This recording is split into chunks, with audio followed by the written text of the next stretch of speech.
और मसीह में एक बार फिर सारे परिवारों का इस नए वर्ष में स्वागत है। और मैं सारे परिवारों का भी हृदय से धन्यवाद करता हूं कि अपने नए वर्ष को आप अपने जीवन में बहुमूल्य जाना है और आपने अपनी उपस्थिति को इस स्थान पर दिया है। मैं आज विश्वास करता हूं कि प्रभु अपने वचनों के निमित्त आपके जीवन को क्या करेगा, आशीषमय करेगा।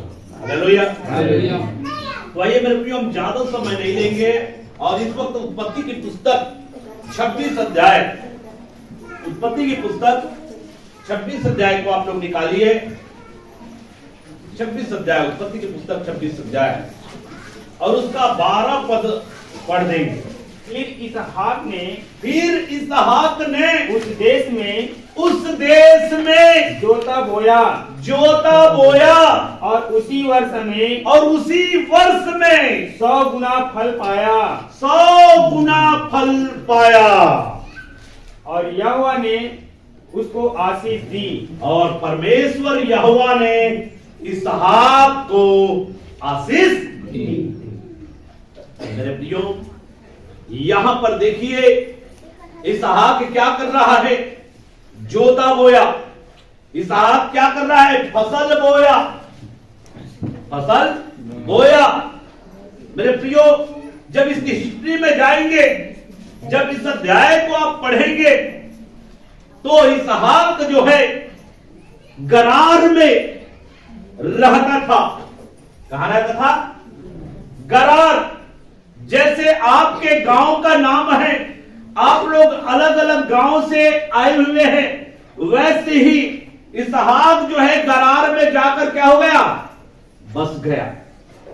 और जब गरार में इसहाक जो है रह रहा था, तब उस समय एक अकाल पड़ा मेरे भाइयों। और जैसा अकाल अब्राहम के समय में पड़ा था, और अब्राहम के समय में जो अकाल पड़ा था, वैसा टाइप से एक और अकाल इसहाक के समय में क्या हुआ है, बड़ा है मेरे प्रियो। अब देखिए, आप लोग अपने पुरखाओं के द्वारा, अपने माता पिता के द्वारा कई बार आप सुनते होंगे कि बेटा मेरे समय में एक अकाल पड़ा था और उस अकाल के दशा में हम लोग जो है अपने गांव को छोड़कर शहर में काम करने के लिए, ऐसे सुनते हैं ना। वैसे ही अब्राहम भी इसहाक को बताया होगा कि बेटा एक समय था कि बहुत बड़ा अकाल पड़ता और उस अकाल से बचने के लिए, क्योंकि हमारे पास में खाने का नहीं था, इसलिए जो है हम भूख न मरे, इसलिए खाने कमाने के लिए हम कहां चले गए, मिस्र में चले गए। अब्राहम ने इसहाक को बताया था। और जब गरार में अकाल की स्थिति आया, जब गरार में अकाल पड़ा, तब जो है इसहाक के जीवन में भी ऐसा विचार आया, क्योंकि मेरे पिता अब्राहम ने अकाल की परिस्थिति में कहा गया था, मिस्र। तो यही इसहाक भी सोच रहा था कि मैं भी कहां जाऊंगा, मिस्र जाऊंगा। अकाल पड़ा है तो कहां जाऊंगा, मिस्र जाऊंगा। और ऐसी विचार कर रहा था कि मुझे मिस्र जाना है, क्योंकि मिस्र जाऊंगा तब मेरे पास में आवक होगा, मिस्र जाऊंगा तब मेरे जीवन में संपन्नता होगा, नहीं तो हम लोग यहाँ पर क्या हो जाएंगे, भूखे मर जाएंगे। सब परमेश्वर ने इसहाक से बात किया, तब परमेश्वर ने क्या किया, इसहाक से बात किया। और यहाँ पे लिखा हुआ है मेरे प्रियो, जब उत्पत्ति 26 का 1 से 3 तक पढ़िए। उस देश में अकाल पड़ा, यह उस पहले अकाल से अलग था, वहां उस पहले अकाल से अलग था जो अब्राहम के दिनों में पड़ा था, इसलिए इसहाक, इसका कहने का मतलब है मेरे प्रियो, अब्राहम के समय में जो अकाल पड़ा था, उस अकाल से भी भयानक अकाल जो है इसहाक के समय में पड़ा था। इसलिए इसहाक गरार के फिलिस्तियों के राजा अबीमेलेक के पास गया। वहाँ यहोवा ने उसको दर्शन देकर देखो, वहां पर यहोवा ने उसे दर्शन देकर मिस्र में मत जा। यहाँ पर इसहाक जो है मिस्र में जाने का सोच रहा था कि यहाँ अकाल है और अकाल में जो है क्या हो जाएंगे, हम भूख मर जाएंगे। इसलिए क्योंकि मिस्र जो है वहां पर हर प्रकार की काम काज है, हर प्रकार की उन्नति है। अगर ऐसे स्थान में जाएंगे तो हम भूख नहीं मरेंगे। इसहाक के जीवन में भी आया है मेरे प्रियो, इसहाक के जीवन में भी आया है। तब परमेश्वर उससे क्या कह रहा है कि मिस्र मत जा। कहां मत जा?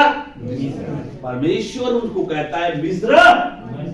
हाँ, और जो देश मैं तुझे बताऊं, जो देश मैं तुझे बताऊं उसी में रह। उसी में रहा। हाँ, तू इसी देश में रह। तू इसी देश में रहा। कहां रहा था? यहाँ पे बोला देखो, जो देश में तुझे बताऊं, और यहाँ पर जिस देश में तू रह रहा है उसी देश में। इसका कहने का मतलब है इसहाक गरार में रह रहा था और परमेश्वर जो है उसको गरार में रहने के लिए जाना कहा जाते थे मिस्र। मिस्र में जाने का इच्छा कर रहा है, लेकिन परमेश्वर उसको बोलता है कि मिस्र में मत जा, यहीं पर रहा और मैं तेरे संग रहूंगा। और यहाँ पे परमेश्वर कहता है अगर तू मिस्र नहीं जाएगा, तू यहीं पर रहेगा, तो मैं तेरे क्या रहूंगा? संग रहूंगा। और मिस्र जाएगा तो मैं तेरे संग। समझ में आया? यहाँ पे कहता है इसहाक मिस्र जाने का निर्णय कर रहा था। मिस्र जाएगा तो मैं तेरे संग में। उसको उल्टा कर दीजिए, तू यहीं पर रहा, मैं तेरे क्या रहूंगा? कहां रहना है? तेरे संग में रहूंगा, गरार में रहा। हाँ, और तुझे आशीष दूंगा। और यहाँ पे बोलता है मैं तेरे संग में रहूंगा, और संग में ही रहकर नहीं, मैं तू संग में रहने के साथ साथ में मैं तुझे आशीष दूंगा। और ये सब देश में तुझको और तेरे वंश को दूंगा। और जितने भी देश तू देख रहा है, जिस देश को तू रह रहा है, उस पूरे देश को तेरे वंश के अधिकार में कर दूंगा। और जो शपथ मैंने तेरे पिता अब्राहम से खाई थी, मैंने तेरे पिता अब्राहम से खाई थी, उसे मैं पूरी करूंगा। उसे मैं तो यहाँ पे शपथ खाई थी परमेश्वर ने शपथ खाया था अब्राहम को कि मैं तेरे वंश को क्या करूंगा? ये देश दूंगा। उसी शपथ को फिर से इसहाक के सामने दोहरा रहा है मेरे प्रियो। इसहाक के सामने क्या कर रहा है? दोहरा रहा है। तो यहाँ पर स्पष्टीकरण हो जाता है मेरे प्रियो। यहाँ पर इसहाक जो है अकाल के परिस्थिति में मिस्र में जाना चाहता था, क्योंकि अकाल पड़ा हुआ है, पानी नहीं गिर रहा है। यानी क्या है? पानी नहीं गिर रहा। 1 साल देखा होगा, 2 साल देखा होगा, 3 साल देखा होगा, पानी नहीं है। ऐसे में तो क्या हो जाएंगे हम लोग? अगर 5 साल तक पानी नहीं गिरेगा तो क्या करेंगे? समझ रहे हो? 5 साल तक अगर जिस गांव में रहते हो उस गांव में 5 साल तक अगर पानी नहीं गिरेगा तो फसल होगा क्या? नहीं होगा। टुल्लू चल रहा है, मोटर चल रहा है, मोटर ही भी बंद हो जाए तो फसल होगा क्या? नहीं होगा। तो मेरे प्रियो ऐसी स्थिति इसहाक के समय काल में हुआ है। अकाल है, फसल नहीं होगा, क्योंकि वर्षा नहीं है। वर्षा नहीं हो रहा है मतलब अकाल पड़ गया, और उस अकाल की अवस्था में वो मिस्र जाने की इच्छा कर रहा है। तब परमेश्वर कहता है इसहाक तू यहीं पर रहा, मिस्र मत जा, मैं तुझे यहीं पर आशीष दूंगा, मैं तुझे यहीं पर आशीष दूंगा। अब यहां पर मेरे प्रियो जब उस अकाल की परिस्थिति में, उस अकाल की अवस्था में इसहाक ने क्या बोया? जोता बोया, और क्या पाया? 100 गुना आशीष पाया। 100 गुना आशीष पाया। ऐसा हमने उस वचन को पढ़े मेरे प्रियो। अब यहां पर सोचिए कि इसहाक ने ऐसा क्या किया कि परमेश्वर ने उनको आशीष दिया। इसहाक ने क्या किया कि परमेश्वर ने उसको आशीष दिया। एक व्यक्ति परमेश्वर की आशीष को पाना है, 3 बातें उनके जीवन में होना बहुत जरूरी है। 3 बातें, मैं यहां पर 3 बातें आपको बता रहा हूं मेरे प्रिय। ये 3 बातें आप अपने जीवन में स्मरण रखें। इसहाक 3 बातों को अपने जीवन में स्थान दिया। पहली बात, उन्होंने परमेश्वर की बात पर क्या किया? विश्वास। आशीष अगर पाना है, जीवन अगर आशीष में होना है, तो हमें परमेश्वर की बातों पर क्या करना पड़ेगा? विश्वास करना पड़ेगा। हमें परिस्थिति को नहीं देखना है, हमें सिचुएशन को नहीं देखना है, कंडीशन क्या है उसको नहीं देखना, लेकिन अगर परमेश्वर बोलता है, परमेश्वर की बातों में सामर्थ है, परमेश्वर की बातों में पावर है, उनकी बातों के द्वारा आपका स्थिति बदल जाएगी, आपकी परिस्थिति चेंज हो जाएगी। परमेश्वर की बातों में सामर्थ है कि वो आपको चंगा करे, परमेश्वर की बातों में सामर्थ है कि वो आपको उन्नति दे, परमेश्वर की बातों में सामर्थ है मेरे प्रियो कि वो आपको बलवंत करे। हालेलुया। केवल परमेश्वर की बातों में वो सामर्थ है मेरे प्रियो। इसहाक ने उस अकाल की परिस्थिति में परमेश्वर की उस बातों पर क्या किया? उन्होंने कहा, इसहाक मिस्र मत जा, मैं तुमको यहीं पर आशीष दूंगा। उन्होंने क्या किया? परमेश्वर की बातों पर विश्वास किया। किसकी बातों पर? यहां पर मेरे प्रियो, यदि आप परमेश्वर की बातों पर विश्वास करते हैं, चाहे कुछ भी हो जाए, मैं परमेश्वर की बातों पर विश्वास करूंगा, चाहे कुछ भी हो जाए, मैं परमेश्वर की बातों के अनुसार से चलूंगा, तो मेरे प्रियो, अगर आप परमेश्वर की बातों पर विश्वास करते हैं मेरे प्रियो, तो परमेश्वर आपके लिए द्वार खोलना शुरू करेगा। क्या करेगा? वो बंद द्वार को खोलने वाला महान परमेश्वर है। वो परमेश्वर आपके लिए द्वार को क्या कर देगा? खोल देगा। यहां पर इसहाक परमेश्वर की बातों पर क्या किया? विश्वास किया। दूसरी बात, वे परमेश्वर की बातों को विश्वास के साथ साथ में परमेश्वर की बातों को माना है। हालेलुया। आज्ञाकारिता, परमेश्वर की आज्ञा का पालन किया, परमेश्वर की आज्ञा पर विश्वास किया, और दूसरी बात है उनकी आज्ञा का पालन किया। और जब इसहाक जो है परमेश्वर की आज्ञा का पालन किया मेरे प्रियो, तो उनको संघर्ष करना पड़ा। 3 चीज आपके जीवन में होगा। एक, परमेश्वर की बातों पर विश्वास करना, दूसरा परमेश्वर की बातों का पालन करना, और तीसरी बात है आपको संघर्ष करना पड़ेगा।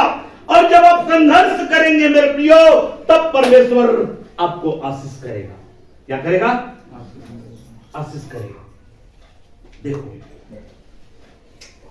ध्यान से सुने मेरी बातों को। मान लीजिए 3 सालों तक पानी नहीं गिर रहा है, 3 सालों तक पानी नहीं गिर रहा है। परमेश्वर आपके पास में आएगा, अब कहेगा, बेटा जाकर क्या कर? धान बो देना। क्या करना? धान बोना। पानी है ही नहीं।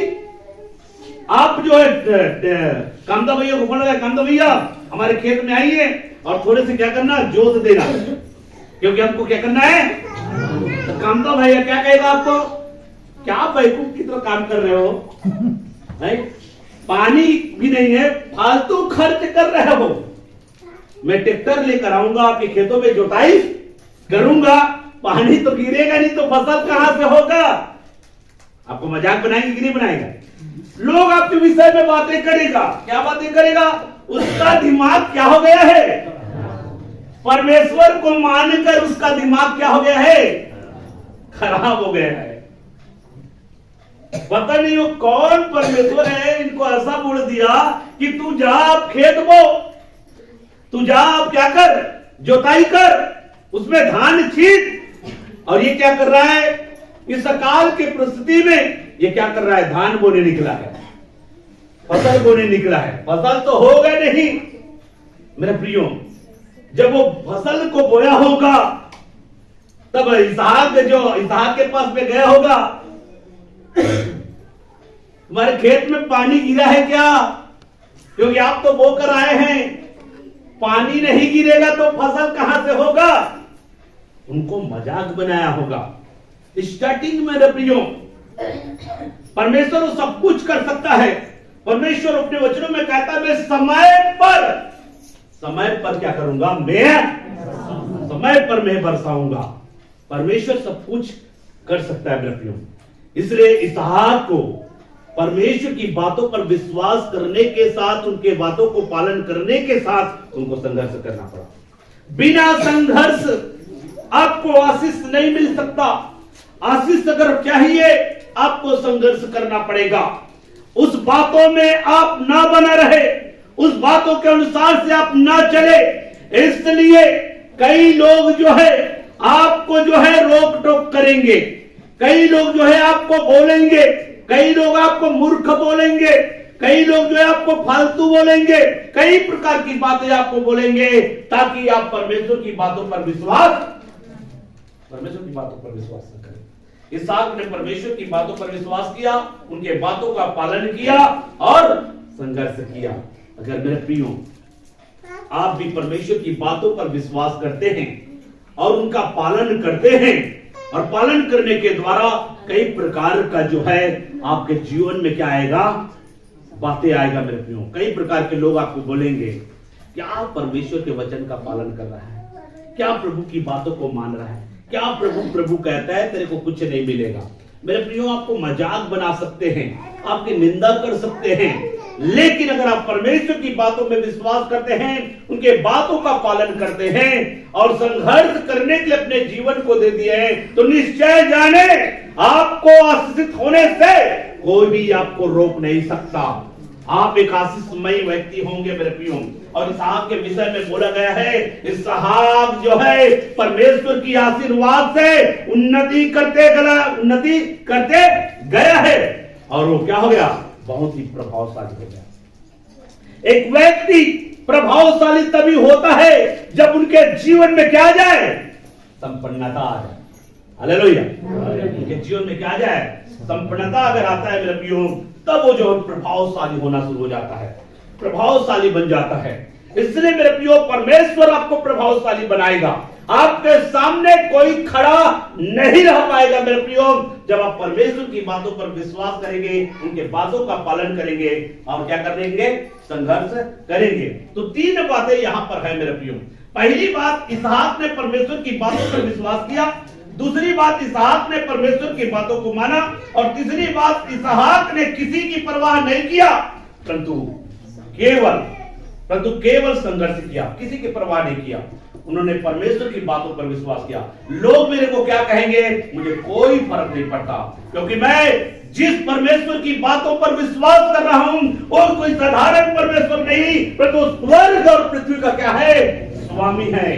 क्या है वो, स्वर्ग और पृथ्वी का स्वामी है। ऐसे परमेश्वर की बातों पर विश्वास कर रहा हूं, तो परमेश्वर जो है आपको ऐसे छोड़ेगा क्या?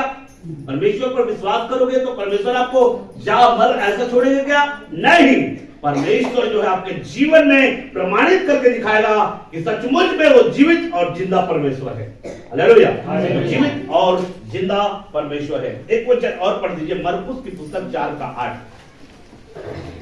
परंतु कुछ अच्छी भूमि पर गिरा, परंतु कुछ अच्छी भूमि पर गिरा,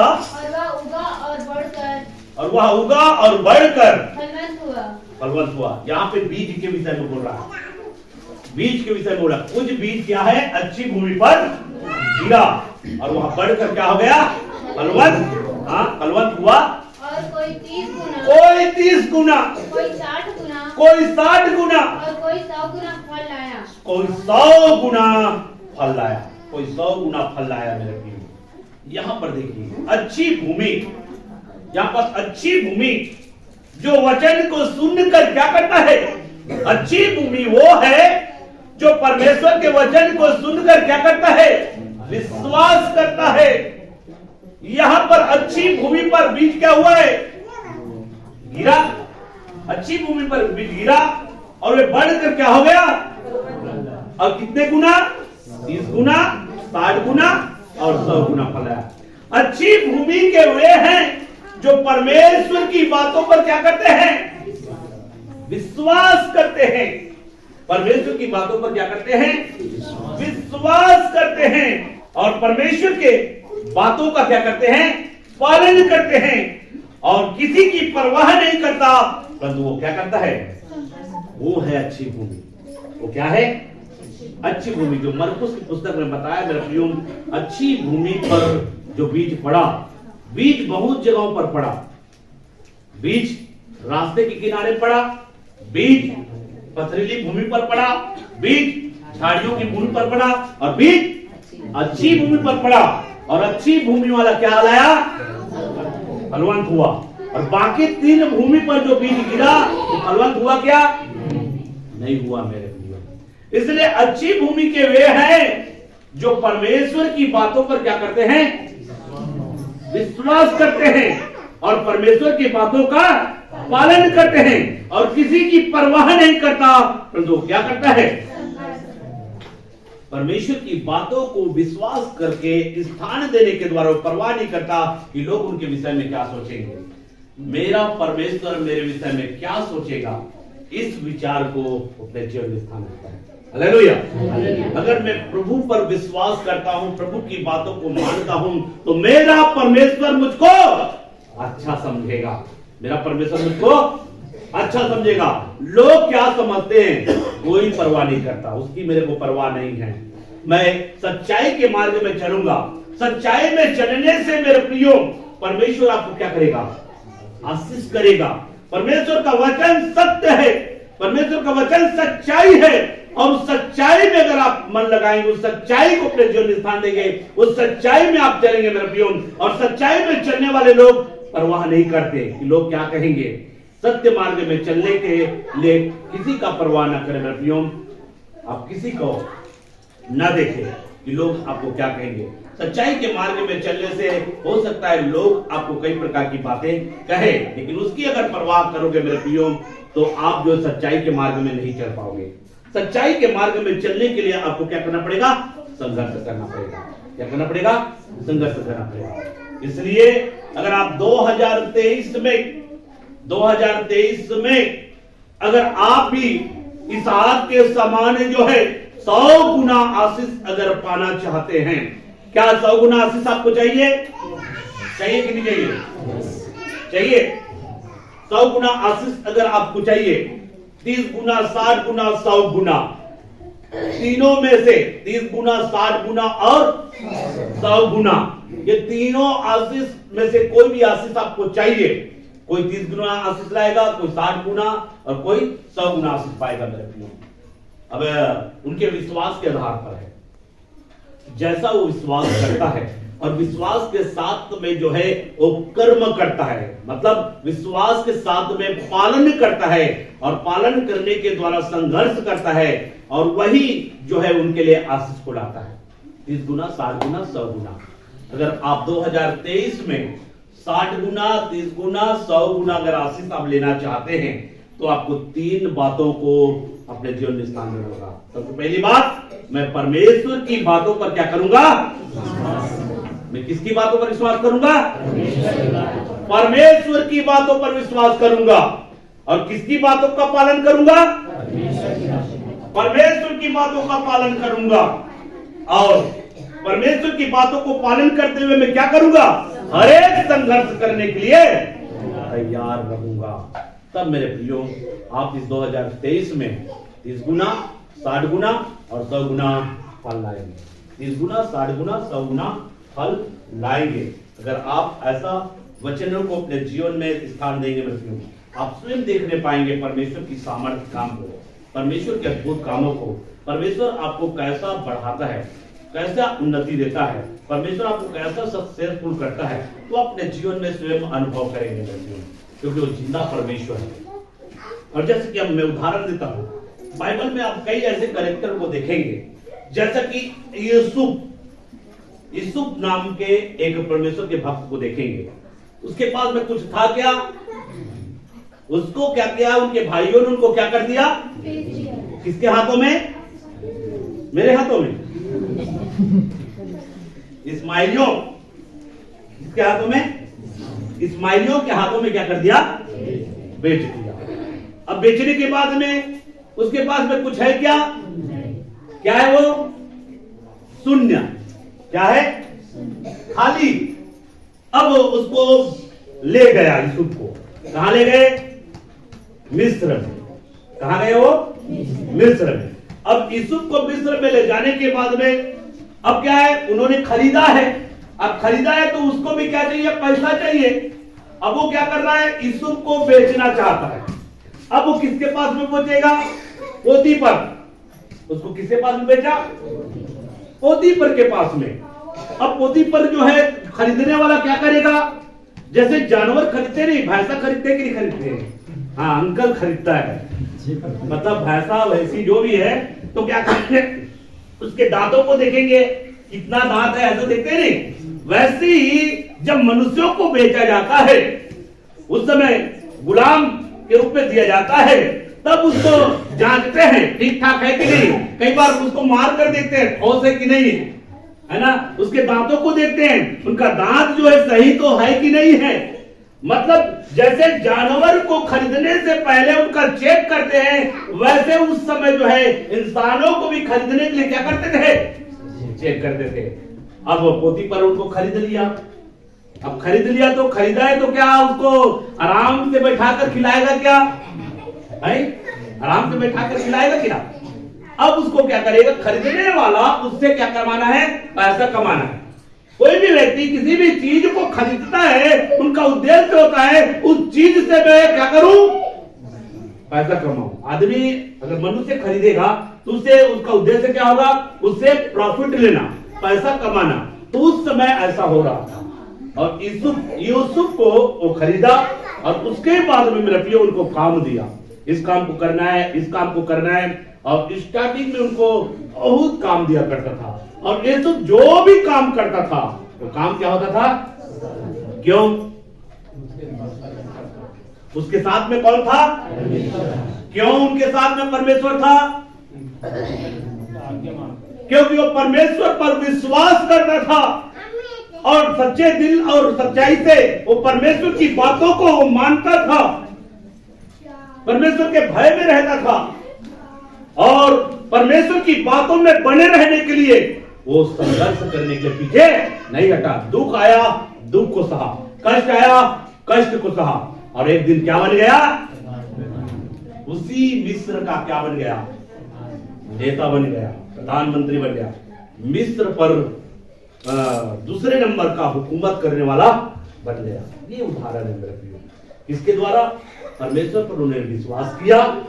परमेश्वर ने जो उनको दर्शन दिया, सपना दिया था, उस सपनों पर उन्होंने विश्वास किया और परमेश्वर ने एक निश्चित समय आने पर उनको ऊंचा उठा दिया, मिस्र का प्रधानमंत्री बन गया। दूसरी बात, दानियेल ने जो है कहां से गुलाम बनाकर ले गया था उसको, कहां से, देखो बाइबल जब पढ़ते हैं, सुलेमान के बाद में, सुलेमान का हिस्ट्री आप लोग जानते हैं। सुलेमान का, अरे दाऊद का कितने, दाऊद का बेटा सुलेमान और दाऊद का बेटा और है एक जो है बेसेबा के द्वारा आया सुलेमान, और भी उनकी स्त्री है, उनके द्वारा भी वंश आया कि नहीं आया। तो वहां पर हम देखते हैं उसके बाद में सुलेमान के द्वारा जो वंश आया और उसके बाद में यहूदा और इस्राएल दो भागों में डिवाइड हो गया। यहूदा और इस्राएल, क्यों, क्योंकि सुलेमान ने बहुत सारे पाप किए। सुलेमान ने क्या किया, बहुत सारे पाप किए, जिसके कारण से परमेश्वर ने क्या किया, उनके राज्य को दो भागों में डिवाइड कर दिया। एक गोत्र उनके निज पुत्र को दिया, 11 गोत्र जो है किसको, उसके नौकर को दिया परमेश्वर ने। यरोबाम, जिसका नाम था क्या था, यरोबाम। अब देखो दो भागों में उसका राज्य बढ़ गया। पहले एक था, दाऊद के समय में एक था, है ना, साउल के समय में एक था, और उसके बाद में सुलेमान के समय में भी एक था, और जैसे ही उसके वंश के समय में दो भागों में डिवाइड हो गया, यहूदा और इस्राएल। तो मेरे प्रियो, यहूदा में, और यहूदा में क्या है, यरूशलेम। यहूदा में क्या है, यरूशलेम, और इस्राएल अलग है ना। तो यहूदा में यरूशलेम, और यरूशलेम में मंदिर है। यरूशलेम में क्या था, सुलेमान के द्वारा बनाया गया मंदिर, और वहीं पर कौन लोग थे, दानियल लोग। वहीं पर कौन लोग थे, दानियल लोग। तो दानियल को भी बंदी बनाकर कौन ले गया, राजा नबूकदनेस्सर। ये कौन सा राजा है, बेबीलोन का राजा। ये लोग क्या किए, इसको बंदी बना कर ले गए। बंदी क्यों बनाया, मैंने कल के दिन में वहां पर प्रचार किया कि न्यायों की पुस्तक में क्या किया है, कितने सालों तक, 40 सालों तक इजरायलियों को क्या किया, दासों समय दिया, 40 साल तक फिलिस्तीयों के अधीन कर दिया। किसने किया, परमेश्वर ने। क्यों किया, क्योंकि इजरायलियों ने क्या किया, बुरा किया। उसी प्रकार से जब इजरायलियों ने पाप किया मेरे प्रियो, तो पाप करने के कारण से उसको जो है बंधुआई में दे दिया। अब दानियल को बंधुआई में ले गया।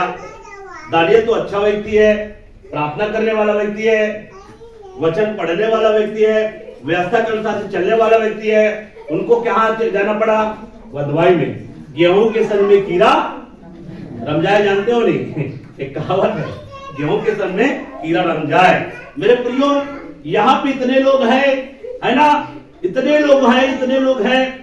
आप अच्छा काम किए, आप अच्छे जीवन जी रहे हैं, ये व्यक्ति बेकार जीवन जी रहा है, इसके चक्कर में इसको मार तो पड़ेगा, इसके चक्कर में आपको भी मार पड़ेगा कि नहीं पड़ेगा, है ना। इसी को गेहूं के साथ में कीड़ा लग जाए। एक व्यक्ति एक राज्य में, देखो यहाँ कलीसिया में अगर 10 व्यक्ति अच्छा कर्म कर रहा है, 10 व्यक्ति एक अच्छा जीवन जी रहा है, लेकिन 15 व्यक्ति उल्टा सीधा काम कर रहा है। लूत के समय में क्या हुआ था, अगर 10 धर्मी भी मिलेगा तो मैं क्या करूंगा, छोड़ दूंगा। हाँ, 10 मिलेगा तो छोड़ दूंगा, लेकिन वहां पे 10 तो नहीं था, इसलिए सदोम और अमोरा को क्या करना पड़ा, एक ही धर्मी लूत, बाकी सब अधर्मी। इस कलीसिया के अंतर्गत मेरे प्रियो, अगर 10 लोग धर्मी है और 50 लोग अधर्मी है, फिर भी परमेश्वर जो है दंड को नहीं देता, अनुग्रह देता है, फिर भी एक अवसर देता है मेरे प्रियो।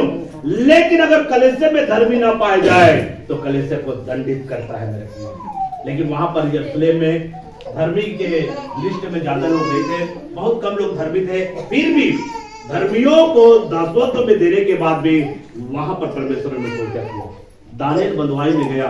इसलिए मेरे प्रियो, आपको कहां डाला जाता है ये मायने नहीं रखता, लेकिन जहां पर भी आपको रखे वहां पर परमेश्वर आपको बढ़ाएगा, वहां पर परमेश्वर आपको उन्नति देगा, वहां पर परमेश्वर आपको सक्सेसफुल कर देगा। आप कहीं भी जाए, ऐसा नहीं कि मैं यहां पर परमेश्वर आशीष देगा, आपको कहीं पर ले जाए शैतान जो है, कहीं पर भी ले जाए शत्रु आपको, वहां पर परमेश्वर आपको आशीष देना शुरू कर देगा। यूसुफ को मिस्र में आशीष देना शुरू कर दिया, उनके काम को सफल करना शुरू कर दिया। दानियल को बेबीलोन में परमेश्वर ने आशीष देना शुरू कर दिया। इसलिए आशीष अगर पाई चाह रही है तो क्या करना पड़ेगा, विश्वास, परमेश्वर की बातों पर, परमेश्वर की बातों को पालन करना पड़ेगा, संघर्ष करना पड़ेगा। इसहाक ने संघर्ष किया, दूसरी चीज यूसुफ ने संघर्ष किया, तीसरी चीज दानियल ने भी संघर्ष किया है। उनके जीवन में भी चुनौती आया, लेकिन वो राजा के ठहराए हुए भोज को खाने से इनकार कर दिया, संघर्ष करना पड़ा।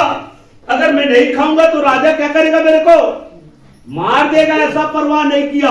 कई लोग क्या करते हैं, परवाह करते हैं, अगर नहीं खाएंगे तो हमको क्या करेगा, नष्ट कर देगा। वो जानता था ये लोग अनुचित काम कर रहे हैं, दानियल जानता था राजा का ठहराया हुआ भोजन जो है अनुचित है और उसको हमको लेना नहीं चाहिए, क्योंकि परमेश्वर के वचन के खिलाफ में है उनके द्वारा जो भोजन तैयार किया गया है। इसलिए ऐसे भोजन को खाकर हम अशुद्ध नहीं होंगे, चाहे हमको मरना क्यों ना पड़े, हम ऐसे भोजन नहीं खाएंगे। उन्होंने मेरे प्रियो का अच्छा निर्णय रखा और उस भोजन को खाने से इनकार कर दिया, और वहीं पर परमेश्वर ने दानियल को क्या किया, सम्मान किया है। विश्वास करते हैं परमेश्वर की बातों पर और विश्वास के साथ परमेश्वर की बातों का पालन करते हैं और पालन करते हुए संघर्ष करते हैं तो परमेश्वर आपको आशीष करेगा।